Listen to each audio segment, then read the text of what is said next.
Angedacht zwischen Rhein und Reben. Impulse aus dem Kirchenbezirk Germersheim.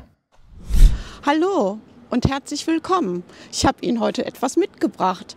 Kennen Sie diesen Sticker, diesen Aufkleber? Ich meine diesen Sticker und nicht den da. Den meine ich nicht. Diesen Aufkleber haben Sie bestimmt auch schon ganz oft an Autos gesehen. Denn dort ist er oft zu finden.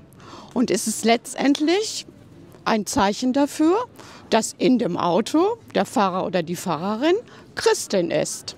Aber wie hat das Ganze angefangen? Warum nimmt man gerade so einen Fisch? Mit dem Angelsport oder mit der Nordsee hat es ja nichts zu tun. Vor langer Zeit, als sich die ersten Christengemeinden gebildet haben, hatten sie genau diesen Fisch als geheimes Erkennungszeichen.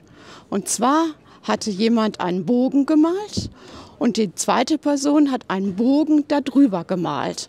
Und das war das Erkennungszeichen, dass sich zwei Menschen als Christen bekannt haben und haben gesagt, ich bin auch ein Christ. Lass uns doch gemeinsam darüber reden. Und ich freue mich, jemanden zu treffen. Aber warum gerade ein Fisch? Das kommt wiederum aus der griechischen Sprache. Die griechische Sprache für Fisch heißt Istos und bedeutet Jesus Christus, Retter und Erlöser.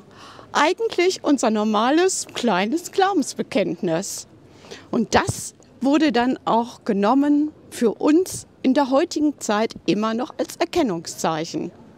Aber warum, frage ich mich, brauchen wir so einen Fisch denn noch in der heutigen Zeit?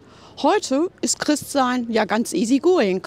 Ich brauche keine Angst mehr zu haben, ich brauche mich nicht heimlich treffen, also könnte ich doch da gut drauf verzichten.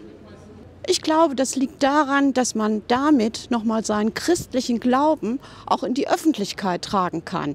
Und manchmal, wenn man Glück hat, ergeben sich daraus Gespräche. Und auf diese Gespräche, da hätte ich absolut auch Lust. Ich glaube, ich mache mir auch so einen Sticker ans Auto. Und wie meine kleine Nichte immer sagt, dann bist du auch ein Nordseechrist.